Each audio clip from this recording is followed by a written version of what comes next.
Near the end of Grandpa Tom's life, he started suffering from Alzheimer's more and more. But along with forgetting everything up to the names of his grandchildren, he also starts telling really strange stories about his past. The family just thought those were fabrications of him slowly losing his mind. At least, that was until they found a hidden box in Tom's attic with a lot of information about who their grandfather actually was. The stories had all been true. They had to be. The contents of the box confirmed nearly everything Grandpa Tom had been telling them over the last year leading up to his passing. From the funny ones to the downright disturbing stories. He must have never wanted them to know about this side of him. Why else would he have kept this box hidden so well? He probably only told them the story at the time due to his increasing Alzheimer's. They just wished they had believed him then. After a lot of debate within the family, they decided to inform the police of their find. They did not want to soil their grandfather's good name, but what choice did they have? But what did the family find inside the box? What had their grandpa kept secret about his life? And why did the family have to inform the police? Before we start our story, smash the like button. Make sure to subscribe and hit the notifications bell so you won't miss any new stories. Leo popped his head through the attic hatch. Many old things were up there, and they all belonged to his grandfather, Tom. "What do you see, Leo?" his sister asked impatiently. "Hang on," he answered. He had to take a moment to let everything sink in. These were the last items he had left of his grandfather. Leo lost his grandfather last week. He had passed away due to complications related to his Alzheimer's. But despite the illness, Leo had enjoyed spending time with his grandfather a lot recently, as the normally so quiet man had suddenly started telling wild stories. Leo never really believed his grandfather, but he insisted they really happened. His parents told him that this was due to the Alzheimer's. Tom actually believed these stories himself. His little sister Gigi did believed everything her pop told her, but she was only 4 after all. The death of their grandfather hit hard on Leo and Gigi. He was the only grandparent left, and now they had no one. Leo's mother had asked her children to help her organize his house. Tom was a bit of a hoarder and had many things they had to sort through, but they would never expect what they find in the attic. Leo's mother started in her father's bedroom. She sorted through all his clothes and found some strange items. She realized his whole house was filled with random and weird things. She never really noticed until now.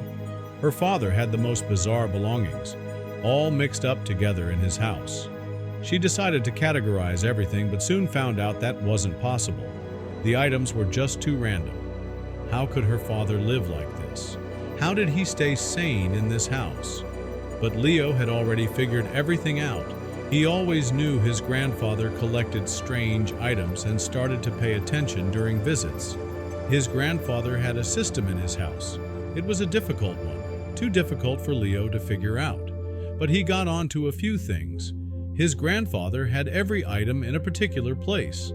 Leo came to visit once and moved an item. When he returned the next day, the item stood in its original place. That must mean something. But Leo would never know for sure. His grandfather had passed away before he could ask about it. He assumed his grandfather would tell him eventually, but now he will never know. He roamed through the house looking for clues when he noticed a closed hatch. He wondered what would be up there. So here we are. He had opened the hatch and found the attic. It was stuffed with old furniture and boxes. How could anyone have so many things? Leo's mother had heard the commotion and came upstairs. She didn't want her daughter to climb up on her own, so she took a look for herself. She sighed. This is going to take a while. Leo, Gigi, and their mother were done organizing for the day. They went home and got ready for bed. They missed their grandfather's stories. Their mother tried her best, but it was never as good as Tom's stories. "When I grow up, I'm going to be just like Grandpa," he says to his mother. Leo's mother kisses her kids goodnight and goes downstairs. She had seen a whole different version of her father through his things. How could she never have noticed all the things in his house? She thinks about her childhood. Her father had told her the same stories he always told Leo and Gigi, but were they really stories? She grabs an old photo album. Her father was never honest about his past, always telling things that could never have happened.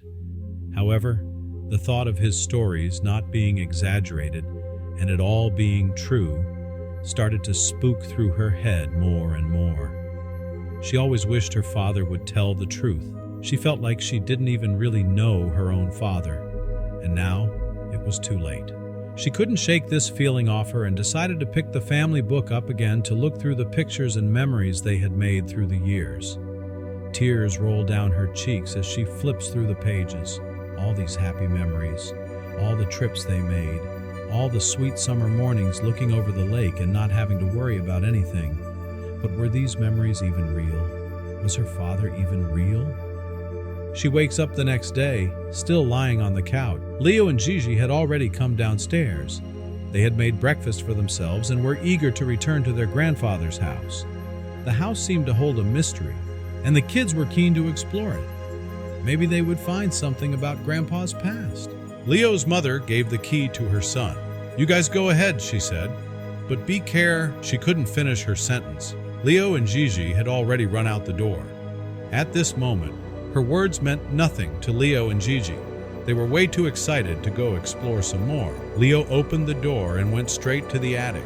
He told his sister to stay down and play with some old toys. The attic creaked underneath his feet. Everything he didn't find interesting, he threw down through the hatch. Out of the blue, something caught his eye, and he went straight for it. He suddenly stopped in his tracks. He saw something unusual. It was a big old box with a keyhole in the front. He tried to open it, but it was locked. There wasn't a lock on anything in Pop's house, making Leo even more curious about what was inside. How could he open it, though? Leo tried to get inside his grandfather's head. He needed to think the way his grandfather would think. "Where would I hide the key?" he said to himself. The house was very big, but he was sure that it had to be somewhere up in the attic. That would make sense, right? He noticed a painting on the wall. It was a sloped wall, so that was really strange. He had to screw the picture on the wall for it to stay like that. He felt around the frame of the picture. At first, he didn't see or feel anything out of the ordinary, but after ripping the back paper off, aha! He twists, he hears a loud click. This is it! Leo and Gigi were anxiously staring at the box and knew they had struck gold. It had to be something important, right? Why else would Grandpa put a lock on it? He held a big old key in his hand. It felt heavy. He walked back to the box and put the key in the hole. Leo opens the box and sees all kinds of binders and papers. He sees plane tickets and photo albums. He recognizes it immediately. These photos and tickets align with his grandfather's stories. Then he spots something with the word "secret" on it. He opened it and his mouth fell open. His grandfather wasn't in the army after all. He was a spy for the government. Everything started to make sense now. This is why he could never tell the truth.